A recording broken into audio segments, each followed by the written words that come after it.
Hey everyone, welcome to today's live stream. I'm Father Roderick, and today we're going to talk about Star Wars news, Star Wars rumors, and Star Wars in general. Streaming this on my YouTube channel, so if you like what you see, make sure to subscribe. And if you want to check out my other stuff, the podcasts, videos, then take a look at fatherroderick.com. That's where I put everything together. There is quite a bit of news, not really official news, but there are lots of tidbits that are circulating all over the internet, and so I thought it would be interesting to maybe talk about that. I was originally planning on doing a Bad Batch review of the first 4 episodes, but I just didn't have enough time to prepare that, and I always once I do a thorough in-depth review or analysis, I want to make sure that I have some insights that I can share. So I'm going to move that to next week because I think on Wednesday the episode that is scheduled is rumored to be very, very good, whereas the previous episode with the racing, that was fun, but it didn't offer much in terms of the overall development of the story. So maybe I'll just wait until episode 5 is out. And then what I could do is to do three in-depth episodes on like episodes 1 to 5, and then 6 to 10, and then 11 to 16, because the finale is going to be 2 episodes long. And that will make sure that I have enough meat on the bones of a show like that. Hey, Carrie, good to see you. Good morning to you. It is evening over here in the Netherlands. I may want to quickly share on my Discord server that I set up for my patrons that I'm live. Not everybody is constantly monitoring their YouTube notifications, of course. Evo is there too. May the force be with you as well. And announcements. I'm live on YouTube. I assume they know where to find me. So yeah, I've actually been watching quite a bit of Star Wars lately. The Bad Batch, of course, is now in full swing, and I still have to watch a little less than half of Star Wars Rebels. Never got around to seeing the entire run of the series, and I'm now getting to the good part, so that is super exciting. So maybe I'll just share some general impressions about Star Wars Rebels as well. What I will do is once I go in depth, so we'll take some time for other people to show up on the live stream. And then I'll also record these thoughts so I can make them available later on in my Story Secrets podcast, which is still not available for the general public. It's still an exclusive show for my patrons. But I'm thinking of actually going back and sifting through the various episodes that I recorded last year and to make a couple of those series available for the general public because most of my patrons have already listened to them. And I think that I do like 2 general shows in terms of podcasting. I have The Break, which is about all sorts of different topics. It's a bit of you could say a morning show. It's meant to entertain, but because it doesn't have a specific focus.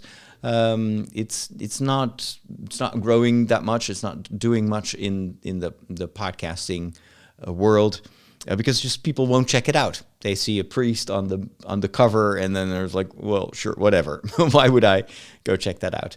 And I do The Walk, which is more show where I share my thoughts. It's a very personal. I go for a walk and then I record my thoughts. It's more pastoral in nature. It talks more about faith and how you can walk your journey in life. But again, it's more for people that already know me from other platforms and other venues. So I'm thinking of adding a third podcast that is very specific, and his target is focusing on these deeper layers of stories that we love, and on analysis of big projects. So I'm still not sure if that will find a specific audience, because there are tens of thousands of podcasts out there. But I heard on a show yesterday, was it on like a tech news show, that according to some research that was done during the pandemic, podcast production boomed, and everybody all of a sudden was into podcasting.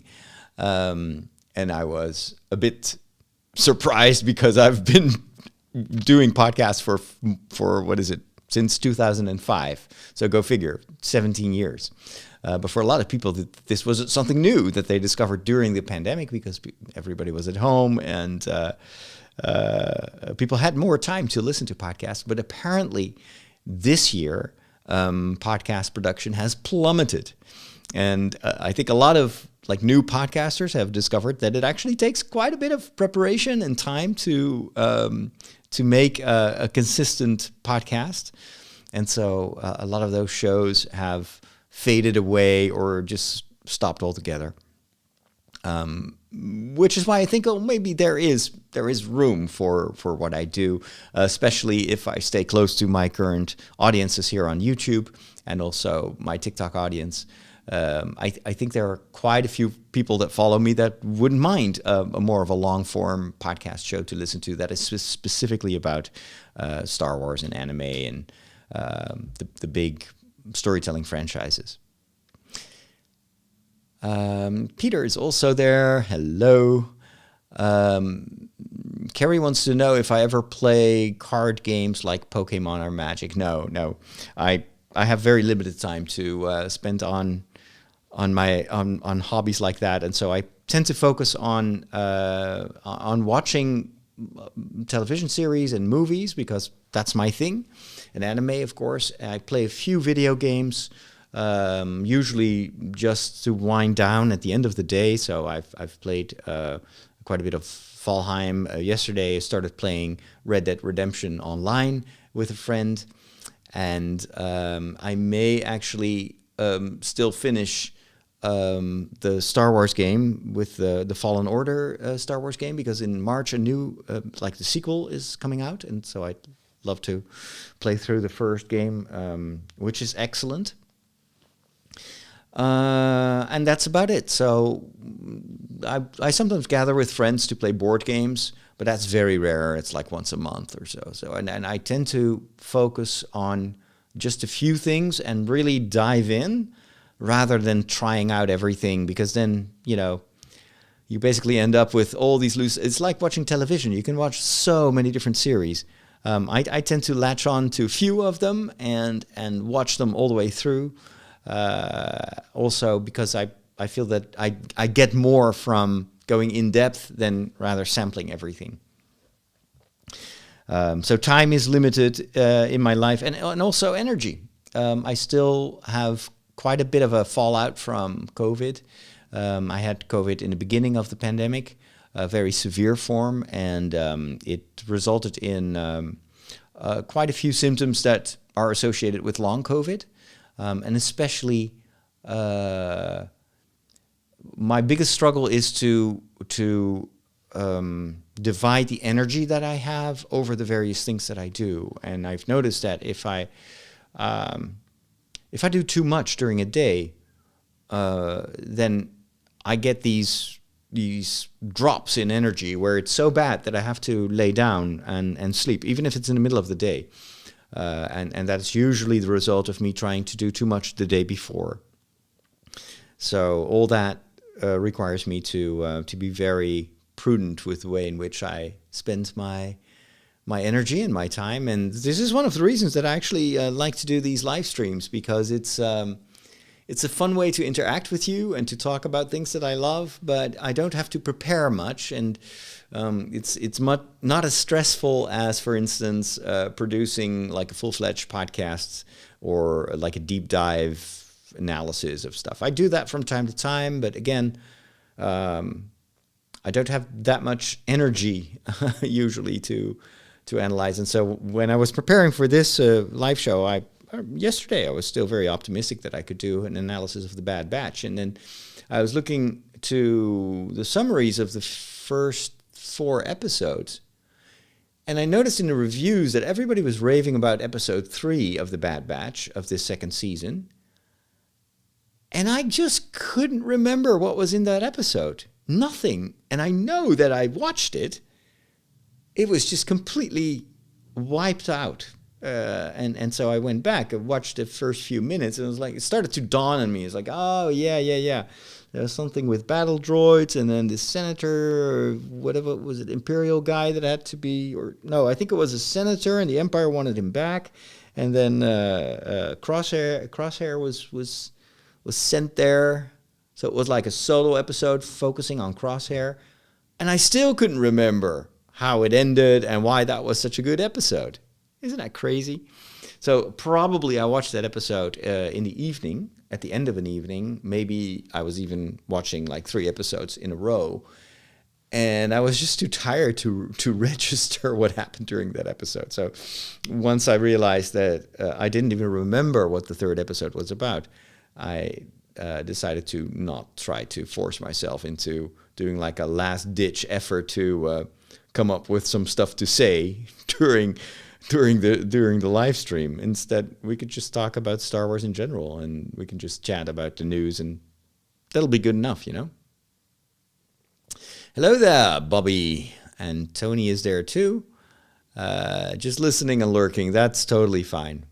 That's what I do a lot with shows as well and live streams. Steve also says the episode 3 of The Bad Batch was the best of the series. Crosshair and Cody. Yeah, and I do remember Cody. I also remember this shot where they're standing in front of this plaque, this huge wall that contains all the names of the clone warriors, the clone soldiers that have died. But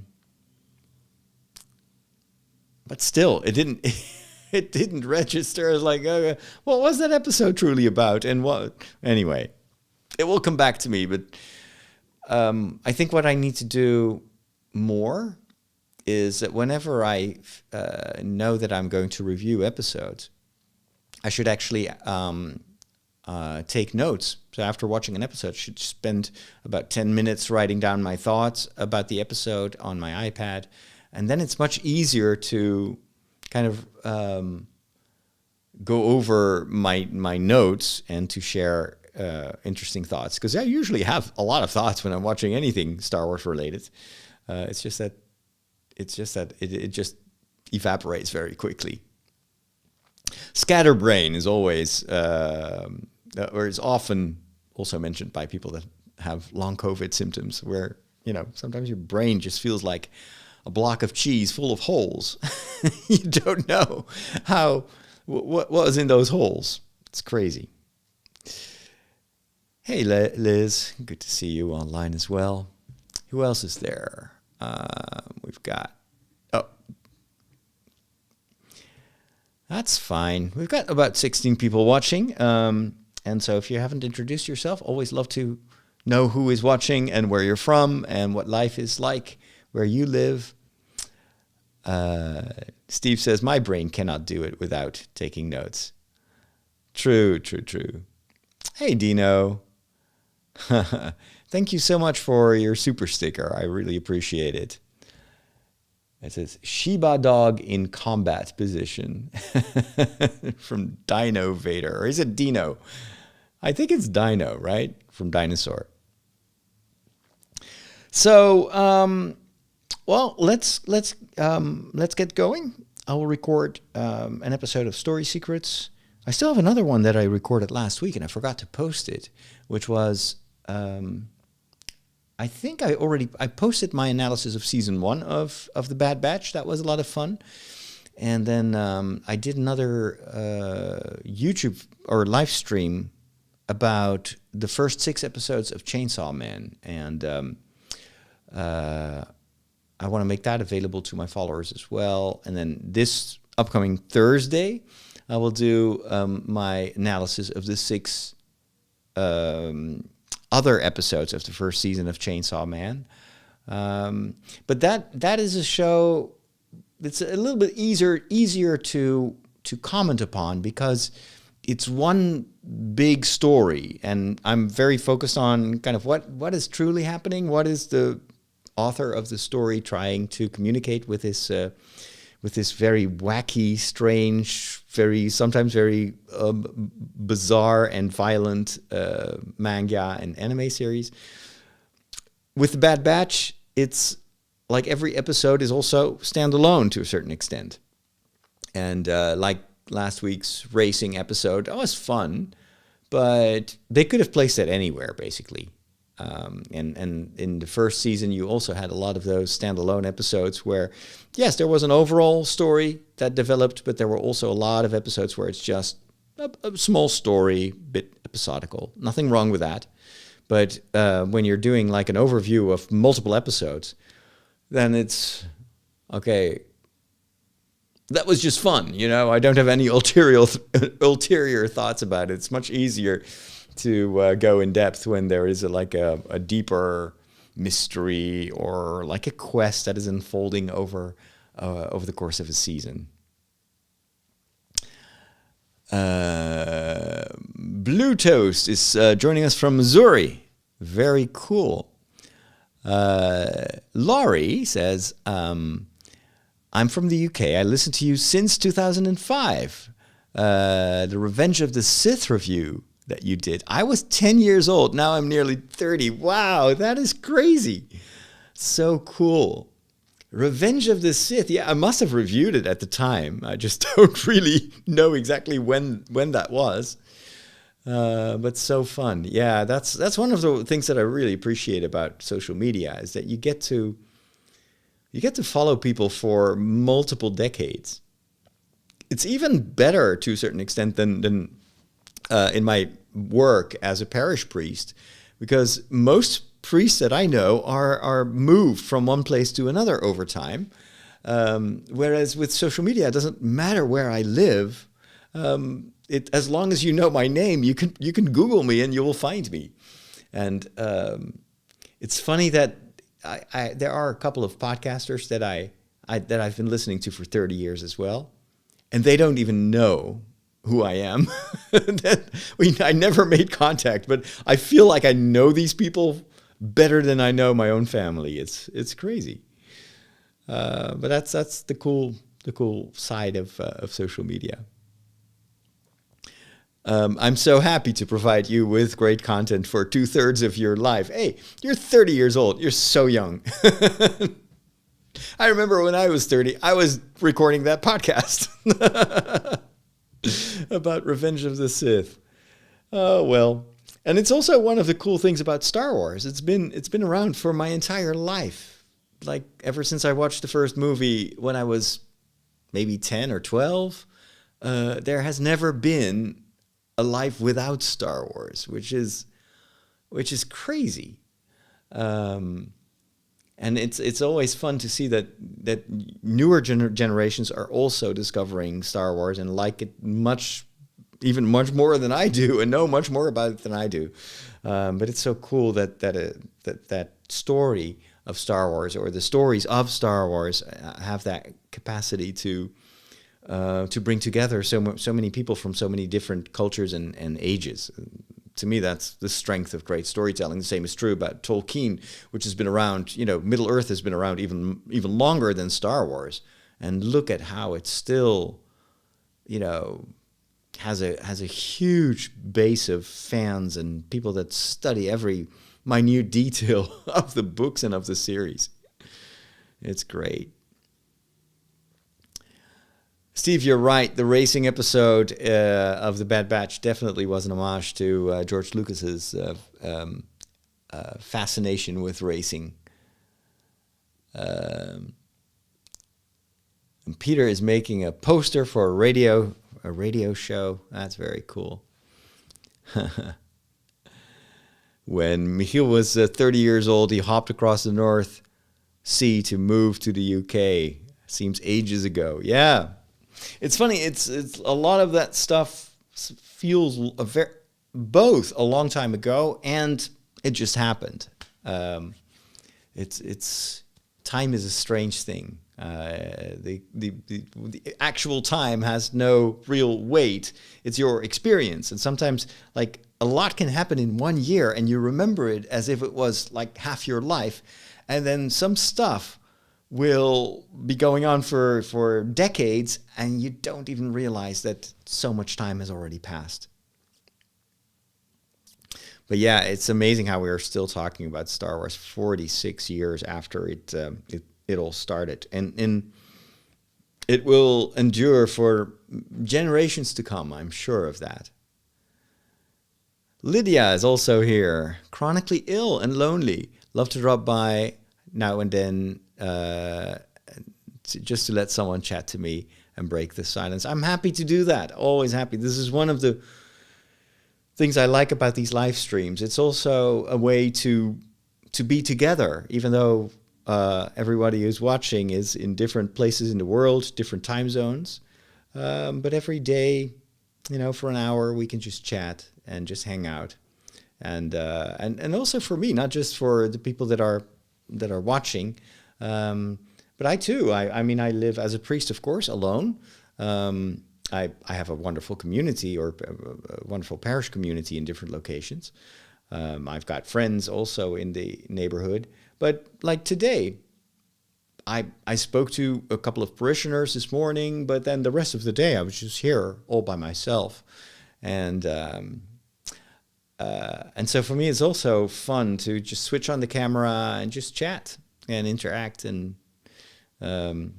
over time, I would really love to bring in people like on the show, like have someone that I can actually hear and we can talk. It's much easier to talk about stuff when there's someone else who's into the same stuff. I used to do that a lot when I was still producing a lot of the secrets podcasts, where we would have panels. And so sometimes we would get together with 3 or 4 people talking about the same, about Star Wars or Star Trek or Lord of the Rings. That was a ton of fun. I always looked forward to those recordings. The downside was it was so hard to get together, especially if you have different time zones, and people doing that in their spare time. For me, it's my job to do this. This is what I do. I make contact. I am on social media, and that's my worldwide parish. For a lot of other panel members that we used to get onto the shows, it was just a hobby, and so we would have to see if we could find a moment where they wouldn't work, or they could sneak out of their day job and just hide somewhere in their car, join us for an hour, and then get out again. So I'm definitely not longing back for the craziness of the organizational part of it.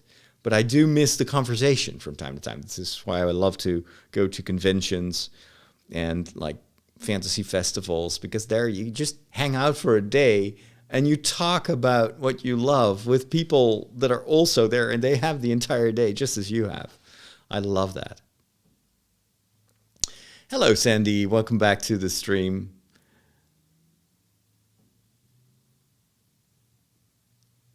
Brenda hasn't been here in quite some time. Good to see you. Good to see you again as well. Yeah, welcome back. It's always fun to have longtime followers join the live stream. And it's cool that every day there are people that didn't even know that I was doing these live streams. But they just were on YouTube, and then they get a notification like, hey, Father Roderick is live, and you just watch. That happens also when I go live on TikTok. I don't do that very often because it's very intense. But when I'm browsing through TikTok, every once in a while I'll come across one of the people that I follow, and they are live, and I just hop in. And it's a bit... how'd you say that? I'm always a bit scared to go into a chat room, because sometimes the host will just call you out. They will just, what I do as well, I hope nobody minds, but I see someone hopping in and it's like, hey, Brenda or Tony or Michiel. But when people do that to me, I'm always like, oh my gosh, what? Like, I'm not here. I'm not here. Don't mind me. I'm just lurking. The Secrets podcast panels were an early version of Zoom meetings. In a certain way, they were. We didn't have the bandwidth nor the technology to do video streams. We did record the audio. And one of the other things that was so much work afterwards was to sync up the audio, because when you are Skyping, for instance, there's always a delay, like a 2 or 3 second delay.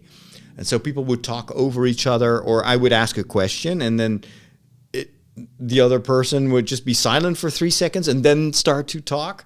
And in post-production, we had to edit out well, we didn't have to, but we wanted to edit out all those awkward silences and moments that people were talking over each other. And sometimes there would be like a glitch, or the bandwidth all of a sudden would be restricted for one of the people. And so their voice would get all garbled, but they weren't aware of that. So they would just continue talking, and then I had to we couldn't hear you. And then they would start again, it would just be as garbled. And then in post, we had to edit all that out and kind of glue everything together. It was like 1 hour. A 1 hour podcast took like an entire day sometimes to edit. So yeah, that was just crazy. It's still quite a challenge to do a show with people elsewhere on the planet, but it's definitely a lot easier. I'm curious to see what this software that I'm currently using for streaming, Ecamm, what they are going to do towards the end of the week, because apparently there's going to be a new version that comes out. And it would be easier, according to them, to bring in people and multiple people into one live stream. And then they also talked about making it easier to multi-stream. This is one of the reasons that I don't always use Ecamm, because if I want to stream to multiple channels, for instance, to Twitch and Facebook at the same time, I use StreamYard, which is a browser-based software. But the downside of StreamYard is that, A, you can only stream in 720p, so it's kind of low resolution. And then B, you cannot use external cameras. So right now, the image should look pretty good because I'm using a professional Canon camera, which this piece of software does recognize, but I can't do that with StreamYard. So if I could totally switch to Ecamm and doing these multiple streams and having bring people in on the conversation easier, then I would be super happy. I don't know if that's going to happen, but we'll see. Towards the end of the week, we'll know more. For me, what matters is just showing up. And some days I will have a lot to say and I will be super prepared. And other days, like today, I was still tired. I don't know. And so I'm just chatting and literally hanging. I'm hanging in my chair here. StreamYard is an amazing podcast tool, says Steve. Easy to use. If you want to bring in someone, that person doesn't even have to have anything installed. It's just using their browser, so it's very cool. It's pretty expensive if you want to stream in HD. You pay, I think, $40 per month or something like that. I'm still grandfathered in on an old price, so I pay about $10 per month. And I pay that out of my own pocket because I had a personal account, so it's still $120 per year. It's a lot, especially because all these subscriptions always tend to add up, and then you look at your budget and you see that, gosh, I'm spending hundreds of euros just on the social media work that I do. So I cannot afford to go to $40 a month. But it would be, it's absolutely fantastic what they do with StreamYard and how easy it is. but I can't justify the cost. Brenda says there's nothing wrong with just hanging. Laurie loved the secret episodes back in the day. Yeah, it was a ton of fun, and they're still doing it. SQPN is still doing secrets shows. Certain shows are on a weekly basis. Other shows tend to go off and on. So it's pretty cool. I don't listen to all of them because it's oftentimes, like, for instance, they do a show about Doctor Who, and they go over all these old episodes, sometimes from many years ago, and I just have no idea what they're talking about, because either I've never seen the episode or it's been so long that I don't recall anything. And that's also true for the Secrets of Star Trek, where it's also doing a lot of like old episodes. And in order to fully appreciate that work, you have to either be someone with a very good memory, or you need to go and rewatch all those episodes before you listen to the podcast. So I would love to do more story secrets, but I also know that I want to stick with what is currently on people's radar, because I can do a commentary on I don't know, the Back to the Future trilogy or something like that, but there is just no like actual interest on a reasonable scale for that. And anime, same thing. I could do lots of stuff about, like, there's so much there, but everybody is watching Chainsaw Man right now, or has watched Chainsaw Man. I know it's huge, and I have some thoughts. So that's the easy choice for Neon Genesis Evangelion. That surprised me, because that's a very old anime, but it has cult status. So it's got rabid fans that know every single detail of those episodes. So that too makes it interesting for me to talk about. With Star Wars, I've tried to keep up, but I haven't always been able to follow what was coming out. Especially, I remember that when everybody was raving about the Clone Wars, I had no idea. I had there was no possibility for me to watch it, because Disney Plus has only been there for about 2 years now, or not even.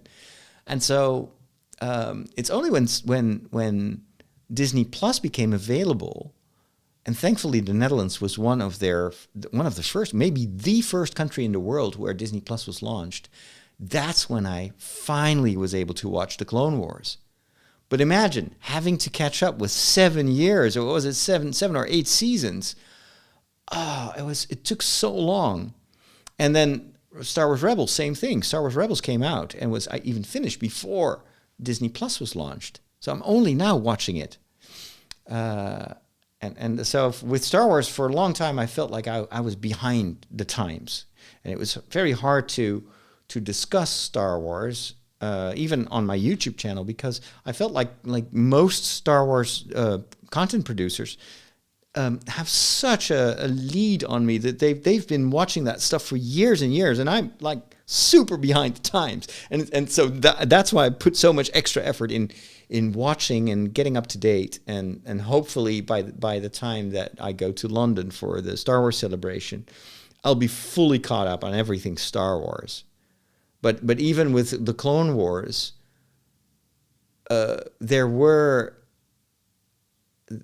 I watched the Clone Wars, I think, over the span of about 4 months, and I followed a special list that was put in chronological order, because the Clone Wars, especially in the earlier seasons, tended to go all over the place in terms of chronology, and it became complicated to follow the main thread of the story. And so I watched most episodes with a chronological timeline, which was super helpful, and also prevented me from watching the filler episodes. And there were a lot of filler episodes that at first really turned me off in the beginning of especially the first season. I did not care at all for. And then the Clone Wars animated movie that came out, oh my gosh, it was so bad. It was terrible. and it didn't have, I don't know. It was just the way in which they presented that story was not conducive to binge watching. However, I managed to fight my way through all those 7 seasons.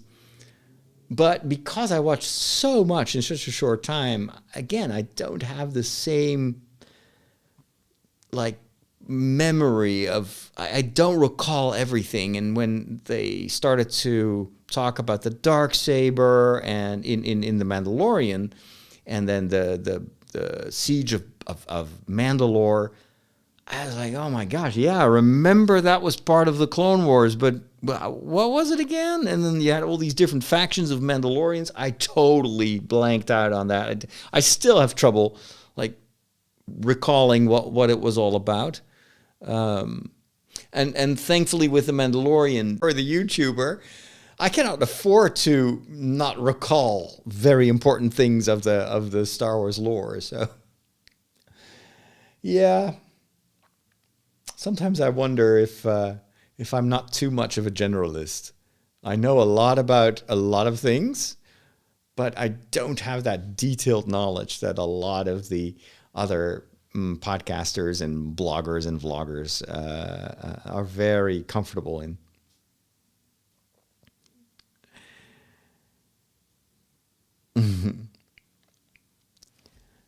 Did you watch Andor? Yes, Sebastian, absolutely. Andor was fantastic. I did multiple reviews of Andor. Now that you may know if they are all on the YouTube channel.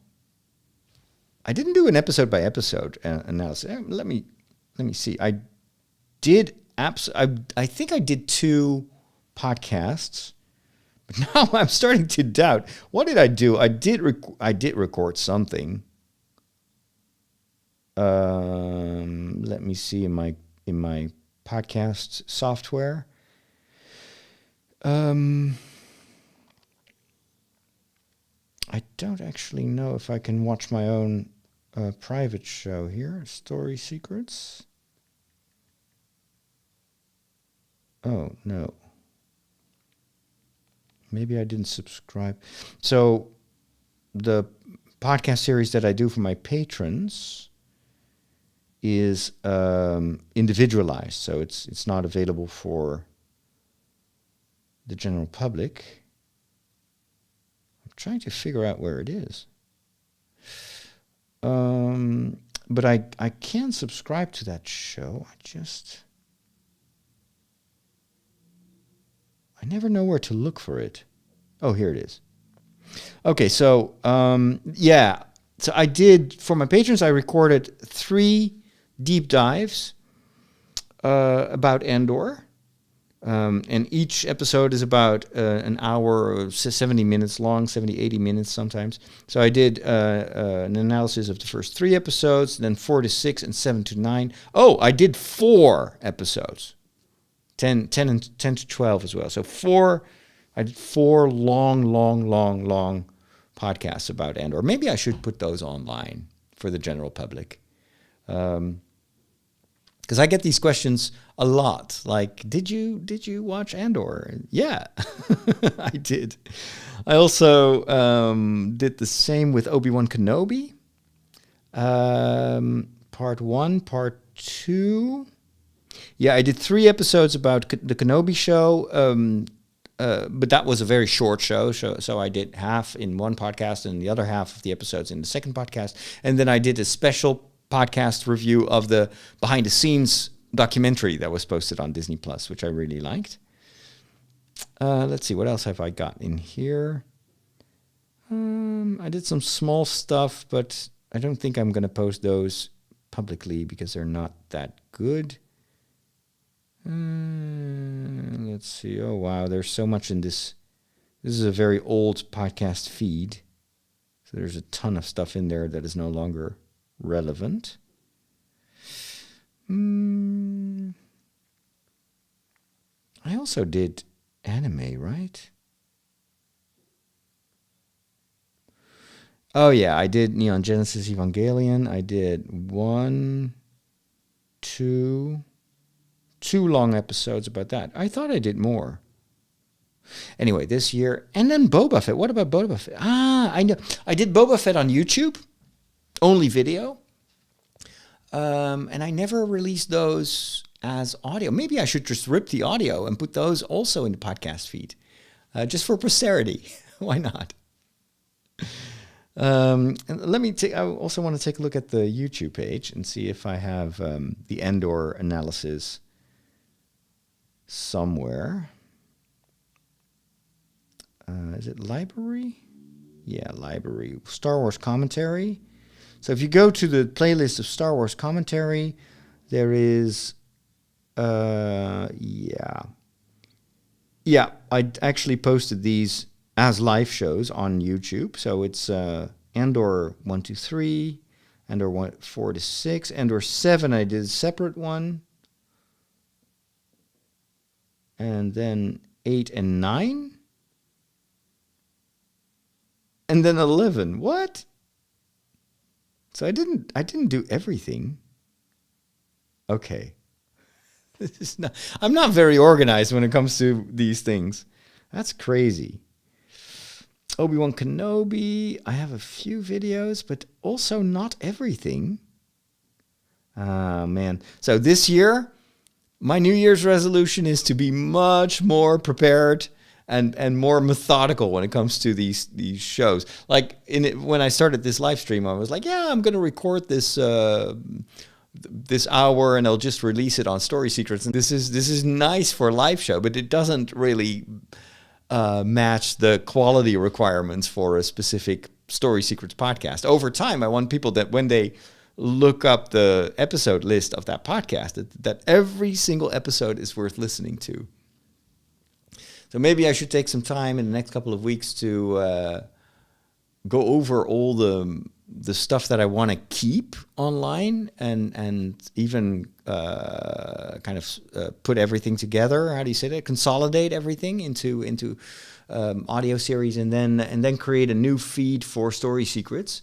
And that once I have that, I can start advertising it. I can advertise it here on the YouTube channel and also on TikTok. And that will probably heighten the chance that people will actually check it out. If I just post it on the various podcast platforms, nobody's going to find it. So I need to bring my existing audiences to those shows, to that new podcast. Yeah, I did Chainsaw Man, Blue Toast. It's anime. It's not for everyone.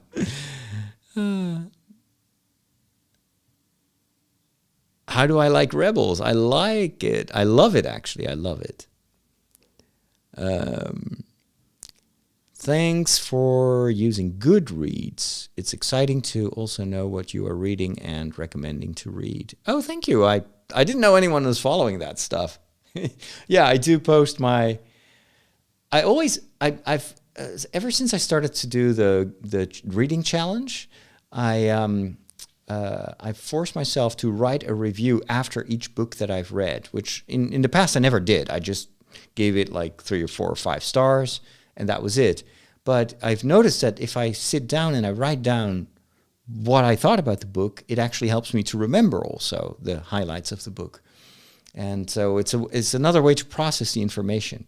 And since I read a lot of books, it's also helpful later on when I want to talk about the book and I can just look at my review and then it's like, I remember. That is what I haven't done for, like I'm watching Star Wars Rebels and I don't take notes. And so a couple of weeks later, if you ask me what happened in this and this episode of season 3, I'm like, I have no idea. I have to start all over again. Bluto still hasn't watched Andor. Oh, go watch it. Do yourself a favor. Go watch it. Don't have any expectations. Just take it for what it is. And there's a good chance that you will really, really like it. It's a very different Star Wars show, but it's very high quality. You may like it or you may not like the style, but there is no discussion about the quality of the acting and the writing and the cinematography. It's all the best I've ever seen in Star Wars.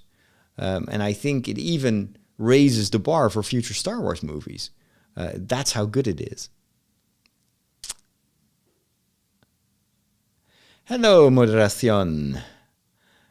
Nat Slim. You guys have... you guys and girls and people and aliens that are watching, and droids and hobbits and elves. You have to be as inclusive as possible. You sometimes have very peculiar screen names.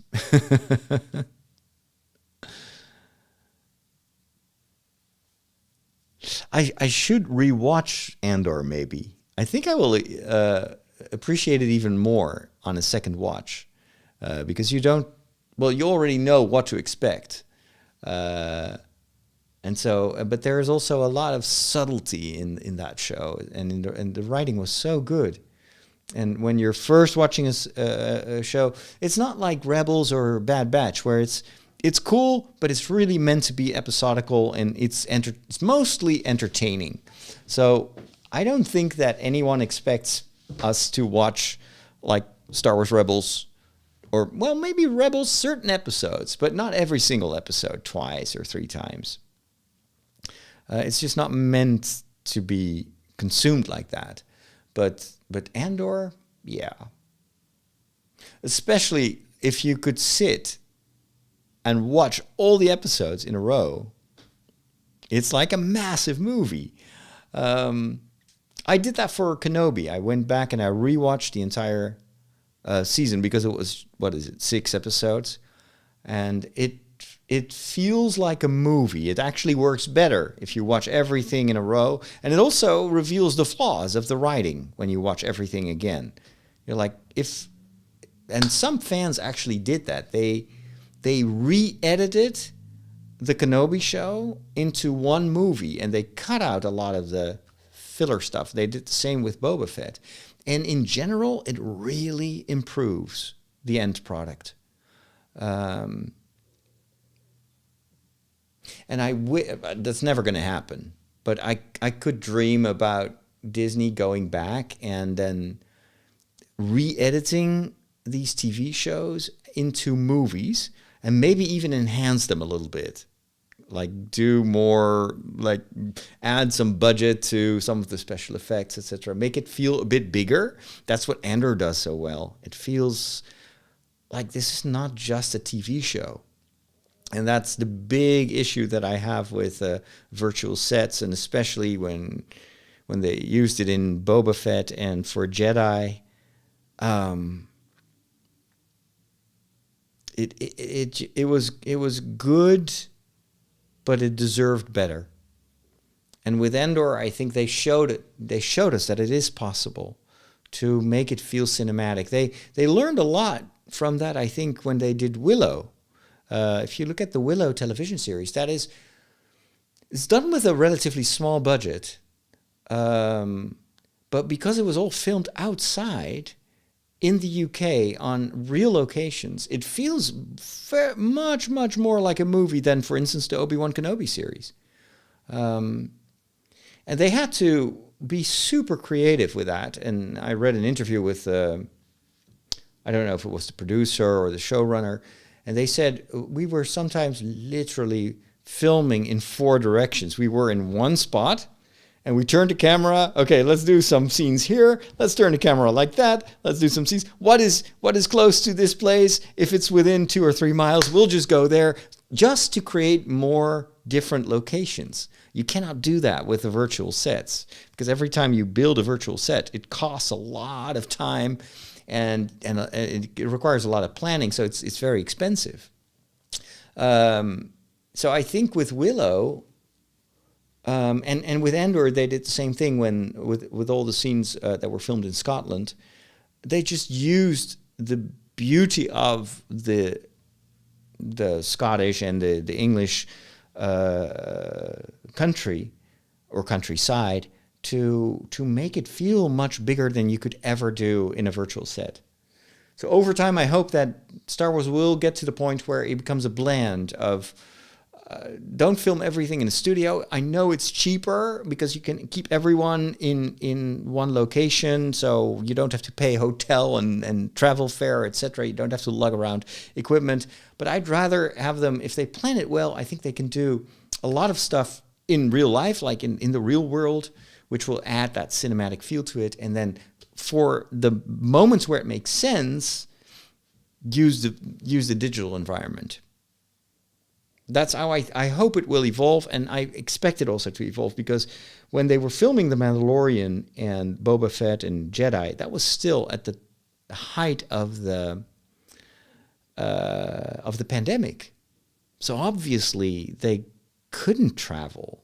They couldn't do much, and this is also why it feels a bit small. It was small. They didn't have a lot of extras. With Willow, it was a similar problem. It was filmed outside, but it was still COVID, very strong COVID restrictions.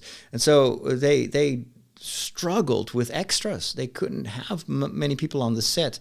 So they did a lot of work on crowd multiplication, where they would use a small group of extras. They would walk around, and then they would stop, and they would dress them differently, and then let them walk around in another piece of the landscape, and then they blended those together digitally. It's a horrible job to do that. It requires a ton of time and effort, but that was the only way in which they could do that. So hopefully over time, now that it's a bit safer to film on location, we will see them, improving the way in which they film these stories.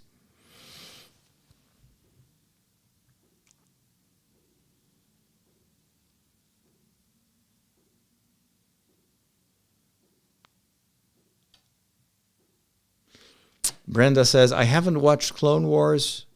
Love Andor, really enjoyed The Bad Batch. Clone Wars is very much like The Bad Batch.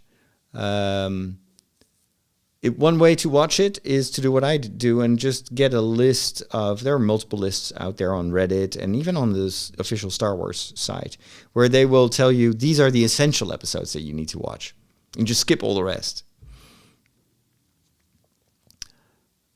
Looking forward to The Mandalorian. Yeah, the third season has been in production for more than 2 years now.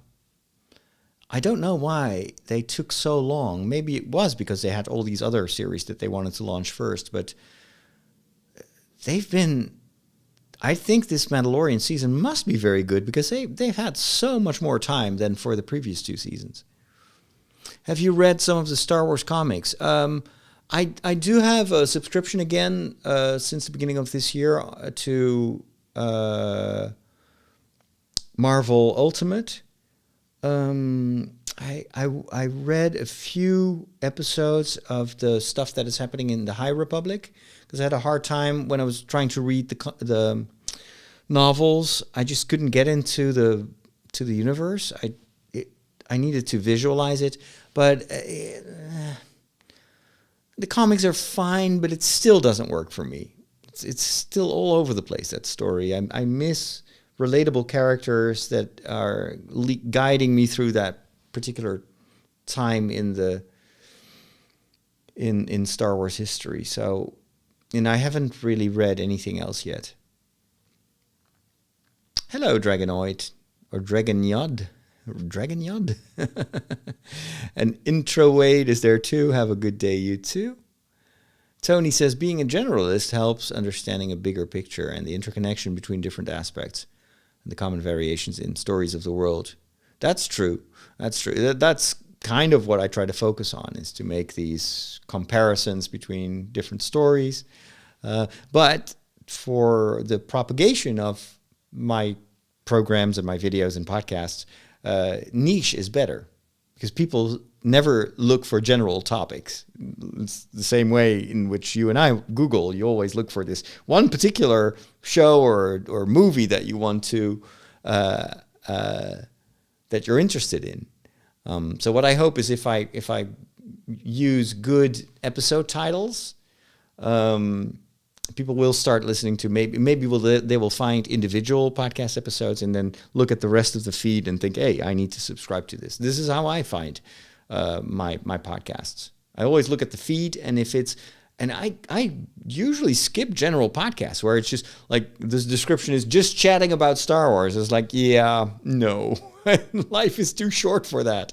But if it's like a super detailed analysis of episodes, yes, I will listen to that, because I like to, when I've seen an episode, what I love the most is to find a podcast the next day that will bring me back to that episode and we'll start decipher it. And a lot of that is not done in podcasts, but on YouTube. You can find tons of videos that will, like the day after something airs, they will have like the 55 Easter eggs that you missed in episode so-and-so.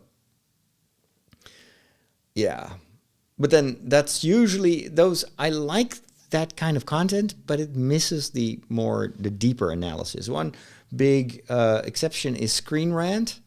So the Screen Rant YouTube channel is fantastic. That guy, or I think it's a whole team behind it, but they do a lot of the thematic analysis. They always pick up on the mythological and the religious symbolism. It's unbelievably good. Yeah. Please can you say hi to my son Finley, 12 years. Hey Finley, good to see you. I'm glad to hear that you're watching. I hope you like my videos. So what are you into? Star Wars? Or video games? Just let me know. Dragon Yod says, I wish Kylo Ren finished what his grandfather could not. No, I don't agree with that. As much as I like a good villain, I was so happy that they did a redemption arc for Kylo, because that is the essence of Star Wars. For Kylo, because that is the essence of Star Wars. It's always about redemption. And redemption becomes more interesting if the fall is also substantial, like with Kylo.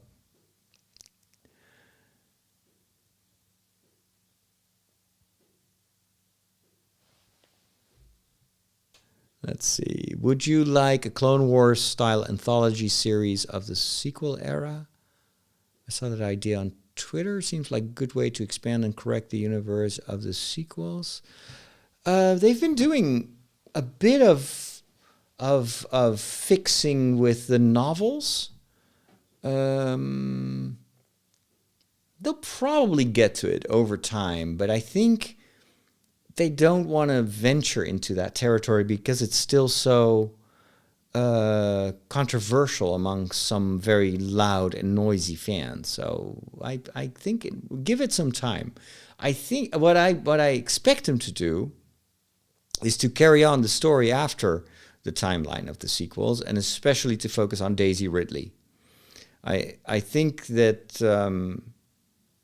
that is such low-hanging fruit, to do a sequel series where Daisy is training, or Daisy's character, Rey, is training young Jedi or something like that.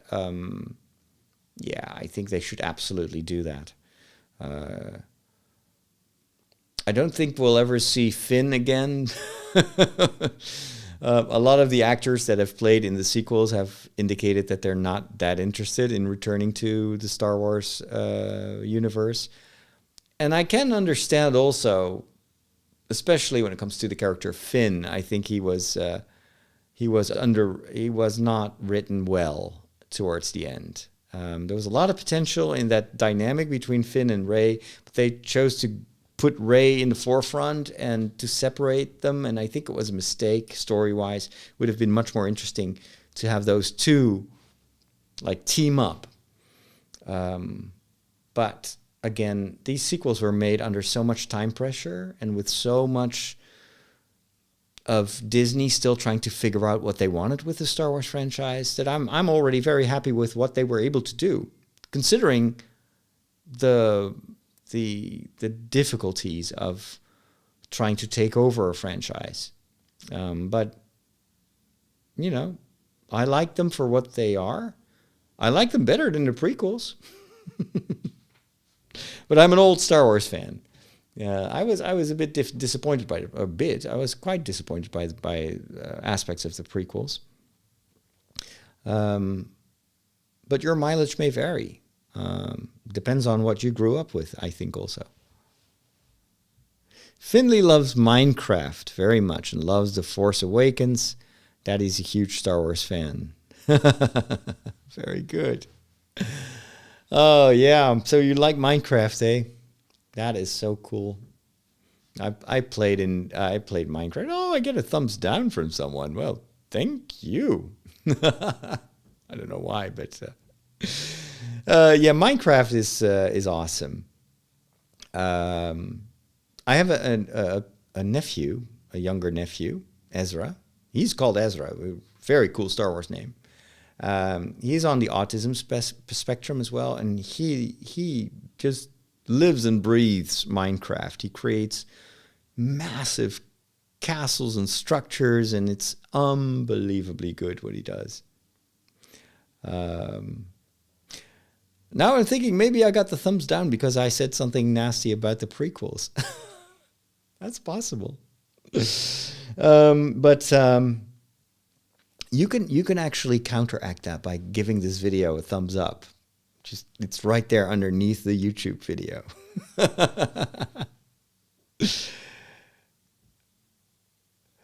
Star Wars, Josie says, I gave you the thumbs down because you said you didn't like the prequels. Oh, I'm so sad. I didn't say that the prequels weren't good. I just said that as an old-time Star Wars fan, I was disappointed because I had such high expectations of what they did, and it didn't match those expectations. This is exactly why so many people don't like the sequels. It's because they have these huge expectations, and then it's not exactly what they hoped for, and so they don't like it. What can you do? It's always a matter of expectations versus reality. Actually, the recipe for being happy is to make sure that if the reality doesn't match your expectations, change your expectations. If you don't get the Star Wars that you hoped for, try to readjust and take it for what it is and look for what is actually nice in what you get. This has always been my approach to anything Star Wars. Like, I lived for 10 years in my life without any Star Wars.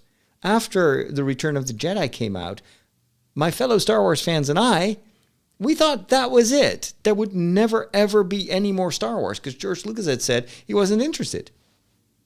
And it was only when I started seminary that I read, and the internet back then was brand new, that's where I learned that first George Lucas started working on the special editions, which was awesome because he went back to the movies that I grew up with and he was trying to enhance them. So I was all over that. And then once he had done the special editions, he announced, I still remember the day that I read that on the internet. I was at the university library. That was the only place where they had internet at the time. And I read that George Lucas had announced that he was going to do prequel stories. That was crazy. Nobody knew what prequels were. That was new. Nobody did prequels at the time. So I was so hyped. And for 3-4 years, I had a website where I was following everything around those prequels. And there were a lot of rumors and spy photos, and I cobbled everything together. So I had a massive following on. This is how I got launched into building websites and social media. I was the Star Wars priest. And we're talking about when I was still in seminary. So that is more than 30 years ago. And I continued to do that. No, this was after I was ordained a priest. So it's, I would say 25 years ago. 25 years ago, I had this website called The Virtual Edition. And I was making Photoshop creations to visualize what the rumors said, etc. It was a lot of fun. But then when I finally got to see the movie, I had been thinking about that movie for 3 years, and it had Jar Jar Binks and a lot of, we'd seen photos of Jar Jar Binks. I'd seen Ahmed Best on the first ever Star Wars celebration, and he was great. It was such a funny guy. But the humor in the movie did not at all deliver. It was so different from what I expected. And that was true with, like, the battle droids also. The Roger Roger and all that stuff. I grew up with the Stormtroopers. Stormtroopers were so cool.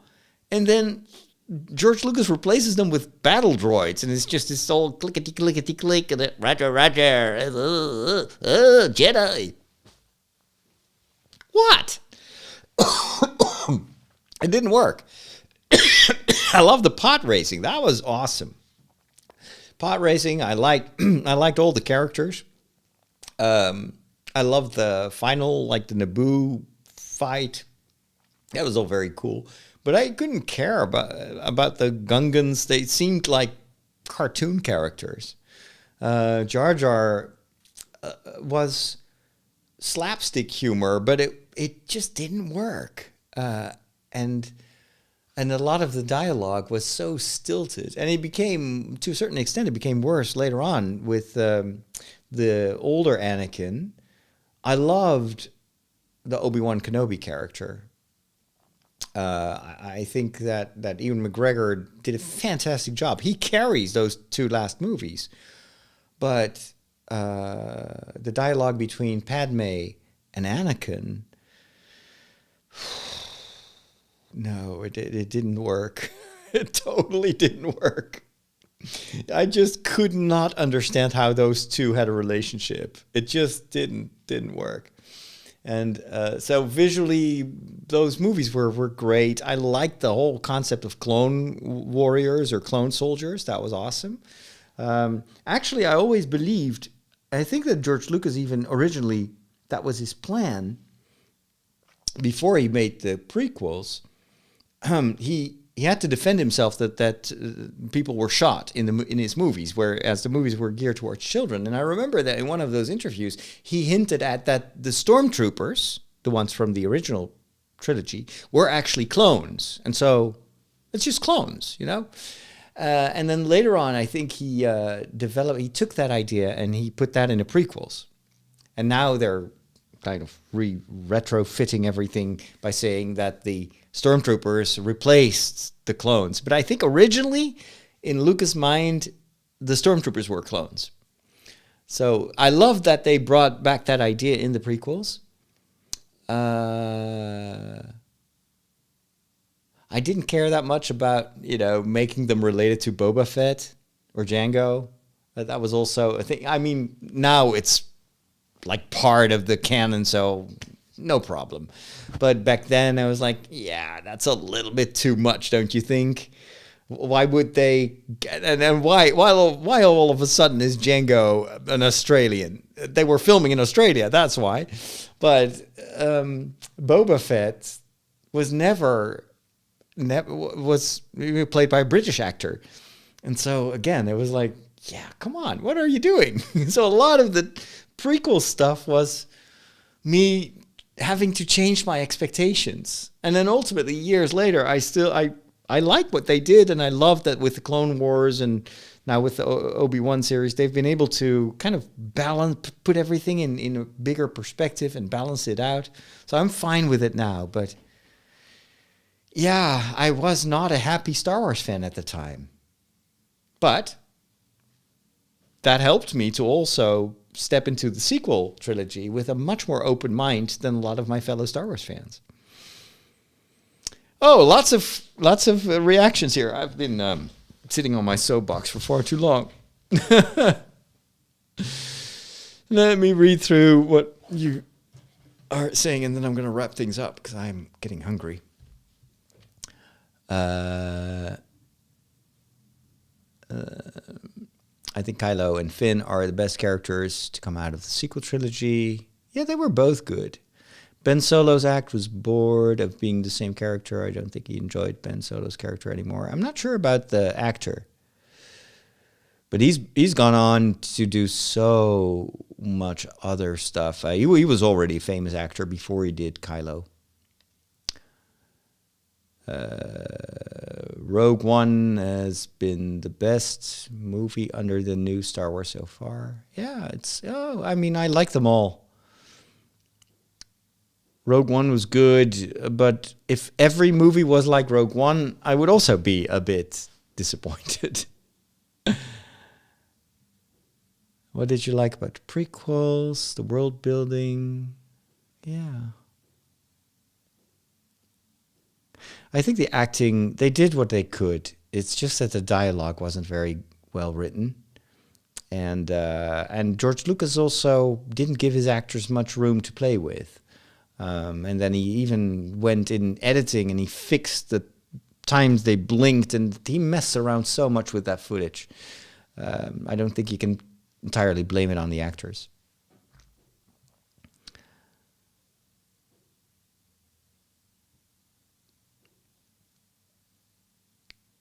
Sometimes you just have to go back to the expanded Legends books. Yeah, the Legends, I love the Legends books, the original expanded universe. And I also totally understand that they couldn't continue that storyline, and they had to reboot it. I just wish that some of the novels that they were written after the reboot were as good as the ones that are now part of the Legends. A lot of these newer novels are still a bit mediocre.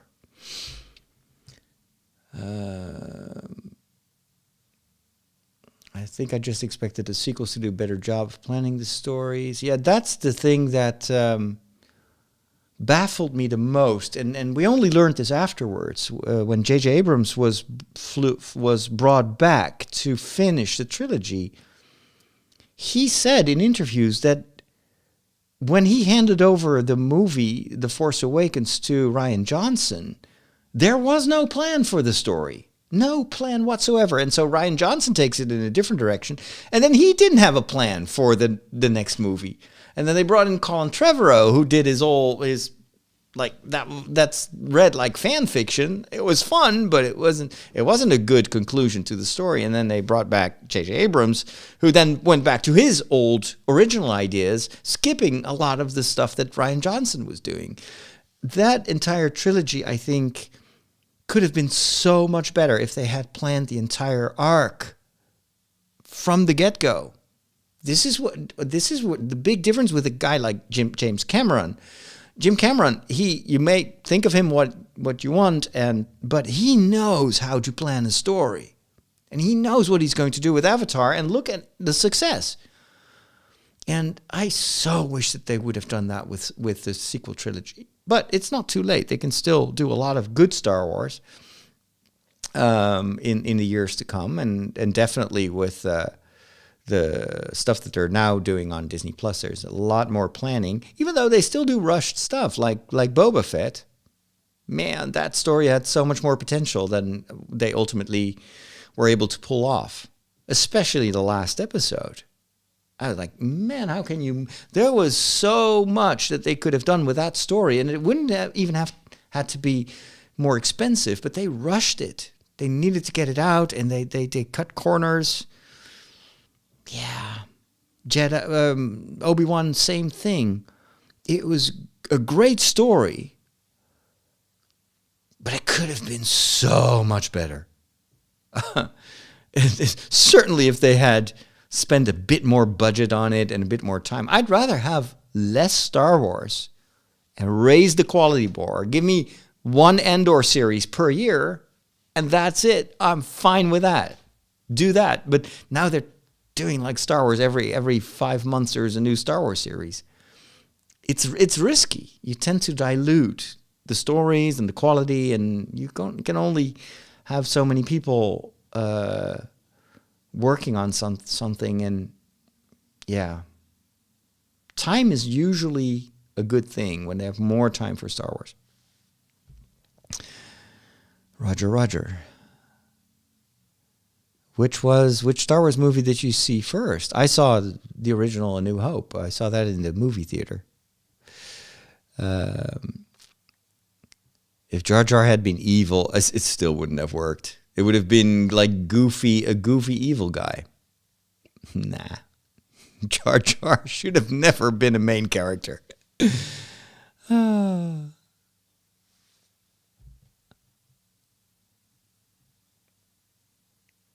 Darth Jar Jar, no, please.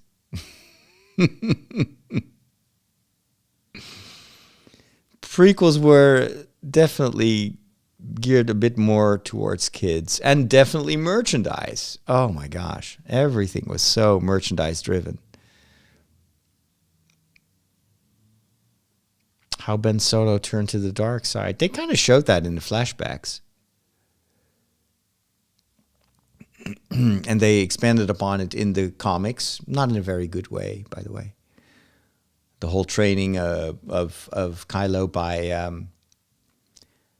by what's his name, Snoke, in the comics, I was like, nah, it's not good. At least for me, it's always a personal opinion, of course. I think the sequels would have been much better if they had just focused on telling a cohesive story instead of trying to wrap up the Skywalker saga.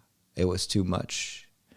Yeah, it was, especially in the last movie. That was just J.J. Abrams scrambling to put everything together. I think, given the situation, he did a pretty good job.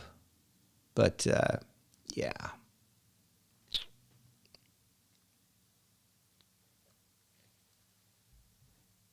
The whole entire movie was dubbed in Attack of the Clones. Yes, I know. Yeah. That may also explain why it sounds so theatrical.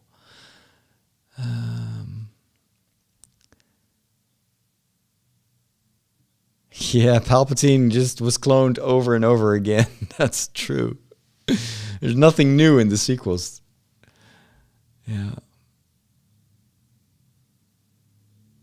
And then they killed off Chewbacca. Yeah, that was not smart either. Crushed by a moon. Yes. Crazy. Dave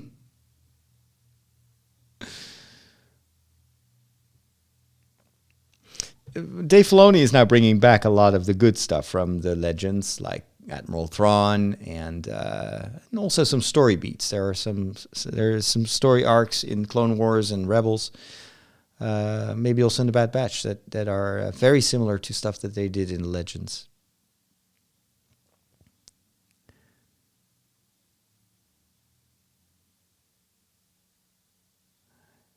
Yeah, George Lucas had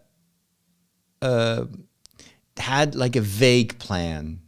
And over time, he started to believe, I think, in what he told other people, is that he had planned it all along. And no, I don't think that's true. If you look at the earlier drafts of the original trilogy, it's insane. It's so bad compared to what actually was the end result.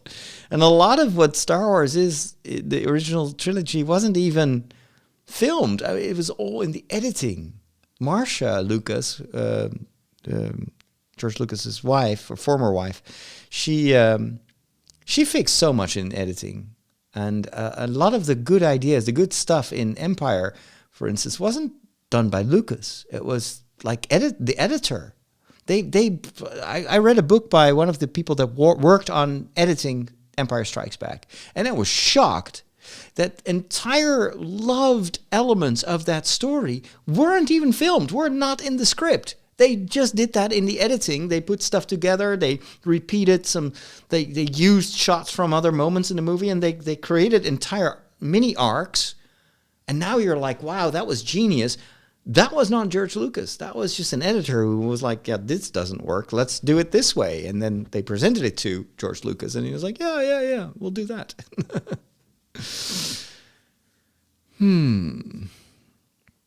What happened to C-3PO and R2-D2? I don't know. They live on forever and ever. You cannot kill those off. They're droids. Have you seen the design for Thrawn stormtroopers in Ahsoka? No, I haven't seen that. Ahsoka, I think, is also going to be very good. I just read some news about The Acolyte. That's going to be more of a detective type of story. That could be interesting. And then they wrapped up filming The Skeleton Crew. And apparently they also filmed both Ahsoka. No, not Ahsoka. The Acolyte and The Skeleton Crew. A lot of that was also filmed on location in, outside, not in the volume. So yeah, here's hoping. All right, ladies and gentlemen, I need to wrap up. Thank you so much for joining me today and for all your comments and questions. Let's do this again next week. And then, of course, I will be better prepared than today, and we'll talk about the first 5 episodes of The Bad Batch. And tomorrow, same time, 5 o'clock Central European Time, you're welcome in my kitchen, because then I will stream from my kitchen while I'm cooking, and we can talk about anything. So hope to see you. If you want to get notified, make sure to subscribe to the YouTube channel and to click the bell button. That will heighten your chances of catching me whenever I go live. All right. Take care now. May the Force be with you.